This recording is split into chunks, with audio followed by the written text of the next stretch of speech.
What's up everybody, Bandit here. So we're messing with the Land Cruiser again today, and we're going to address one of those oil issues. So I was able to get the valve cover off last night, and I think that is probably the major source of our oil leak and oil loss. And I went up some mountain roads the other day, and when I got to the top, I popped the hood, and it looked like more of a locomotive than it did a gas internal combustion engine.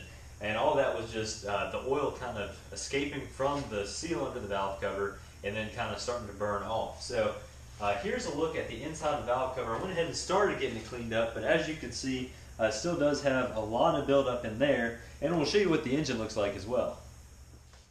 So here's a look at everything under where the valve cover once was, and as you can see, there's a lot of carbon buildup. Now the story behind this particular Land Cruiser is the previous owner had bought it for a project vehicle, and it kind of sat around and never really did anything with it.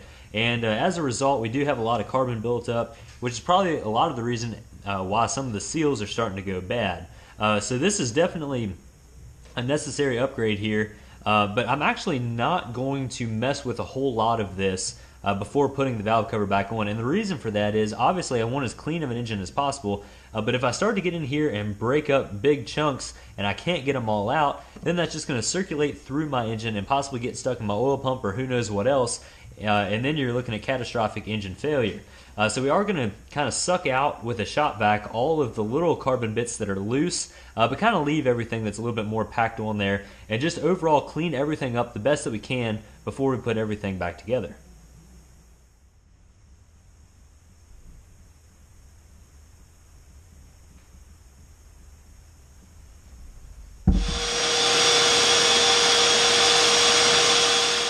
So it's a few days later now, and we got everything buttoned back up with the Land Cruiser. We've been able to put some miles on her, and it looks like all of the bubbling and oil leaking from around the valve cover gasket was fixed by the new gasket. So basically what we did is, after we got all of this cleaned up, we went ahead and put the seal down and ran a little bead of oil just around the new seal and placed it in, bolted everything back up. And the reason for the oil is it just helps to kind of seat that seal a little bit better.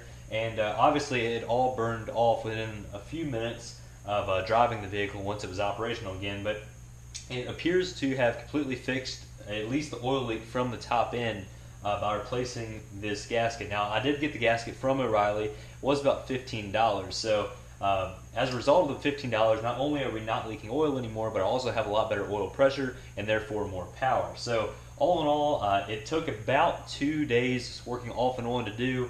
Not a huge job, and actually we spent more time cleaning and cleaning up afterwards than we did with the whole job. So I would definitely recommend this. And while we had the vehicle in the shop, we went ahead and replaced all of the diff fluid, both front and rear, since these Land Cruisers have solid front and rear axles, and we got all of that fluid out of there as well. Now the rear fluid actually looked pretty good, and the front fluid was actually the complete opposite. It was really, really bad, and I'll show you a quick look at that. So normally your diff fluid would look more or less like oil. You know, it is just gear oil, and it's a little bit higher weight normally than what you'd use for an engine oil. But here's what it looks like. It's, as you can see, it's really, really thick, and just full of water, mud, and everything else. Really kind of a gross combination, and it smells absolutely lovely, I assure you. But definitely a good idea to get all of that out of there and replace it with fresh fluid.